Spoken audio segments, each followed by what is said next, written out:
사랑과 은혜가 풍성하신 하나님 아버지, 오늘도 부르심을 감사합니다. 하나님 앞에 기도하기를 원합니다. 말씀하여 주시고 깨닫게 하옵소서.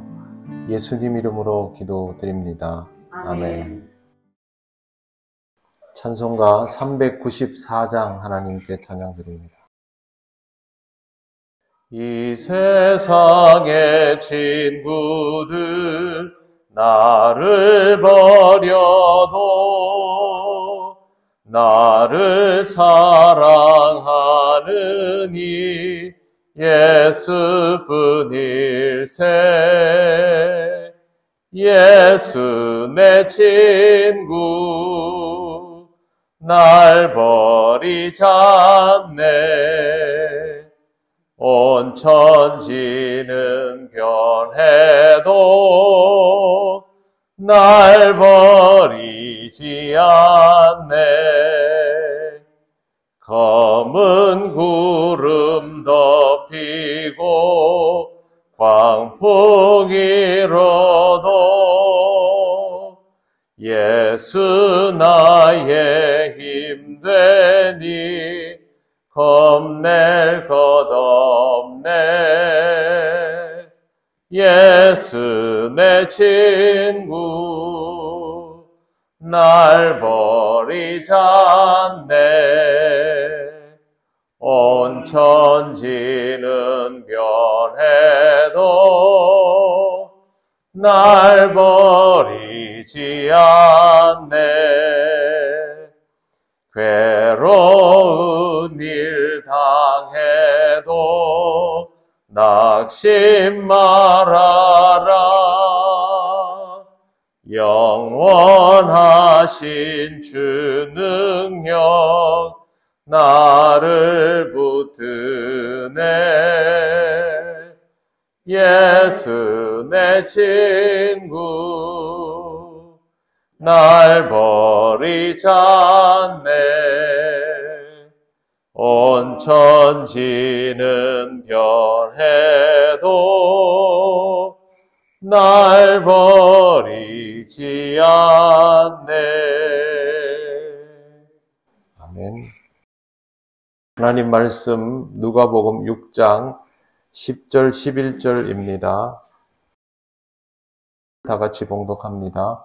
무리를 둘러보시고 그 사람에게 이르시되 내 손을 내밀라 하시니 그가 그리하매 그 손이 회복된지라. 그들은 노기가 가득하여 예수를 어떻게 할까 하고 서로 의논하니라. 아멘. 오늘 말씀 11절에 보시면 그들은 노기가 가득하여 예수를 어떻게 할까 하고 서로 의논하였다라는 내용이 있습니다. 노기가 가득하였다라는 말은 분노의 감정이 극에 달했다라는 뜻입니다. 이 정도의 분노는 쉽게 생기는 것이 아닙니다. 말할 수 없이 모욕감을 느낄 때 발생하는 것입니다. 그들은 왜 이토록 모욕감을 느끼는 것일까요? 우리가 어제 함께 읽은 것처럼 서기관과 바리새인은 예수님이 찾아오는 회당에 손 마른 사람이 있는 것을 보고 이용하면 되겠구나라는 생각을 했습니다. 회당에 온 사람들은 서기관과 바리새인에게 그런 의도가 있다라는 것을 알아차리지 못했을 것입니다. 그 상황에서 예수님은 굳이 회당 안에서 손 마른 사람을 한가운데에 세우시고 안식일에 무엇을 하는 것이 좋은지에 대한 질문을 하셨습니다. 성경에는 어떻게 대답했는지는 없습니다. 그러나 예수님께서 손 마른 사람을 고쳐주신 것으로 보아 회당 안에 모여있던 사람들은 상식적인 대답을 했을 것입니다.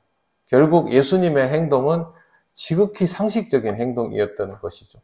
하나님 나라를 위해서 모여있는 믿는 자들 사이에서 이루어져야 할 일들은 사람을 살리는 일이고 또 고치는 일이고 선을 행하는 일이고 이런 당연한 이야기를 하신 것입니다. 그때까지도 예수님은 서기관과 바리새인을 향해서 지적을 하거나 그렇게 한 것이 전혀 없습니다. 사람들은 이 광경을 보면서 예수님의 실체를 확인하게 되었죠. 아, 소문으로 듣던 저분이 정말로 사람을 고치시는 분이구나. 하나님께서 보내신 자가 맞구나. 오히려 이러한 것들을 보게 되었습니다. 그리고 이 광경은 바리새인과 서기관들도 똑똑히 보았고, 특히 바리새인과 서기관들은 예수님께서 자신들을 두려워해서 이 상황을 빠져나가는 것이 아니라 자신들을 지적하지도 않고 그러면서도 당당하게 하나님의 아들로서 하셔야 될 일들을 하는 걸 보았지 않습니까? 사람들이 보기에는 병을 고치는 것이 참 놀라운 일이지만 바리새인과 서기관들이 보기에는 병 고치는 건 이미 몇 번 봤지 않습니까? 그런데 이 사람들이 보기에는 병을 고칠 뿐만 아니라 자신들의 의도를 간파하면서도 본인이 할 일들을 다 해내는 것을 다 보았단 말입니다. 그러면 사실 사람들이 보는 것보다 서기관과 바리새인이 보는 그 마음이 더 놀랍고 충격적이겠죠. 이런 상황에서 어떤 반응을 보이는 게 옳겠습니까? 다른 사람보다 내가 이 사건을 더 충격적으로 받아들이게 되었을 때 보였던 반응이 있습니다. 그게 바로 베드로가 보인 반응입니다. 주여 나를 떠나소서 나는 죄인이로소이다. 이 반응이 나와야 맞는 것이죠. 자신들이 서기관이건 바리새이건 세리건 뭐건 상관없죠. 어부이건. 주님의 놀라움을 경험하게 되었으면 주여 나를 떠나소서 나는 죄인이로소이다. 이렇게 반응을 해야 되는데 이 사람들은 놀랍게도 그게 아니고 노기가 가득하여 예수를 어떻게 할까 의논하더라. 이렇게 나온 겁니다. 실제로 이 본문과 병행하는 마가복음을 보면 이때부터 예수를 죽이려고 의논하더라. 이렇게 나옵니다. 그러니까 예수님의 놀라움을 보면서 죽여야 되겠다라고 마음을 먹은 겁니다. 이들은 말할 수 없는 모멸감을 느꼈다라고 보여집니다. 왜 이 사람들이 이렇게 했을까요? 교만하기 때문입니다. 자신들이 예수님보다 우월한 존재인데 당연히 우월해야 되는데 그 우월함을 입증해내기는커녕 자신들이 꼼짝도 못하고 속내를 다 들켜낸 것에 대해서 수치심을 느낀 것이죠. 교만한 마음은 곧 어리석음이 됩니다. 교만하기 때문에 어리석어지는 것입니다. 그래서 이 사람들이 점점 더 하나님 앞에서 죄를 짓는 길로 나아가게 된 것입니다. 다른 거 하나도 필요 없습니다. 주님을 만났을 때는 저분이 하나님의 아들이다라는 사실만 발견하고 그것을 받아들이면 충분한데 다른 사람들은 놀라워하고 은혜 받고 회복되는 그 순간에 이 사람들은 예수님을 통하여 살심을 드러내고 있는 것입니다.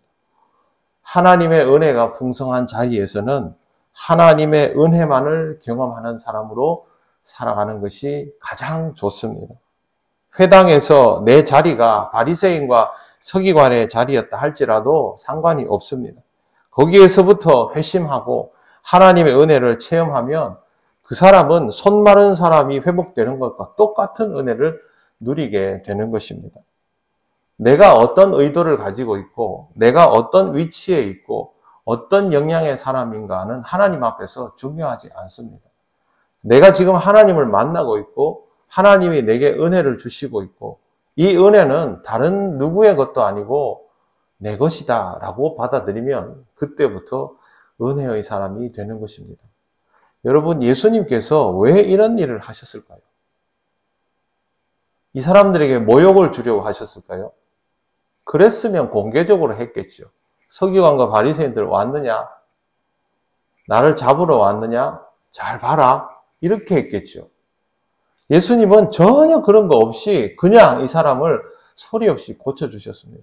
그 말은 손 마른 자를 치유하는 것과 똑같은 방식으로 서기관과 바리새인을 치유하려고 하시는 겁니다.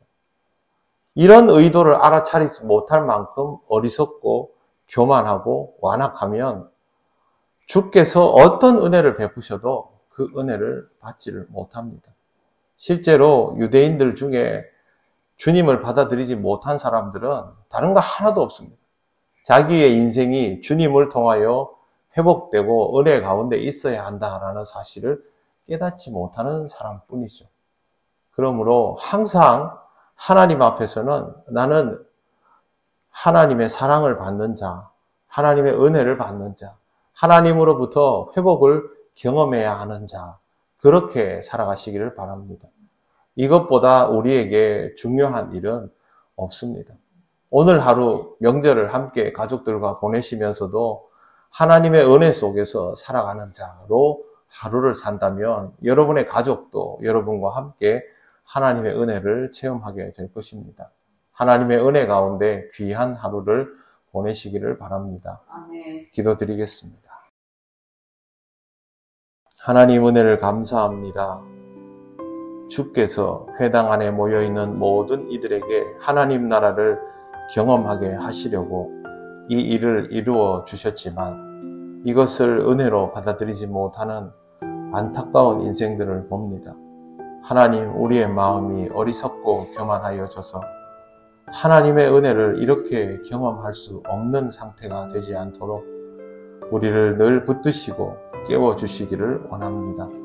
우리의 부족함이 우리 스스로를 망치지 않게 하시고 항상 하나님의 은혜를 사모하며 은혜 가운데 살아가게 하옵소서. 오늘 우리 통영교회에 속한 모든 가정들, 사랑하는 가족 친지들과 만나며 하루를 보낼 때 하나님의 은혜를 먼저 경험하는 우리 성도들이 되게 하시고 그 은혜를 나눌 수 있는 하나님의 자녀가 되게 하옵소서. 가정마다 하나님의 은혜와 평강이 가득하기를 원하오며 예수님 이름으로 기도드립니다. 아멘. 하늘에 계신 우리 아버지, 아버지의 이름을 거룩하게 하시며 아버지의 나라가 오게 하시며 아버지의 뜻이 하늘에서와 같이 땅에서도 이루어지게 하소서. 오늘 우리에게 일용할 양식을 주시고 우리가 우리에게 잘못한 사람을 용서하여 준 것 같이 우리 죄를 용서하여 주시고 우리를 시험에 빠지지 않게 하시고 악에서 구하소서. 나라와 권능과 영광이 영원히 아버지의 것입니다. 아멘.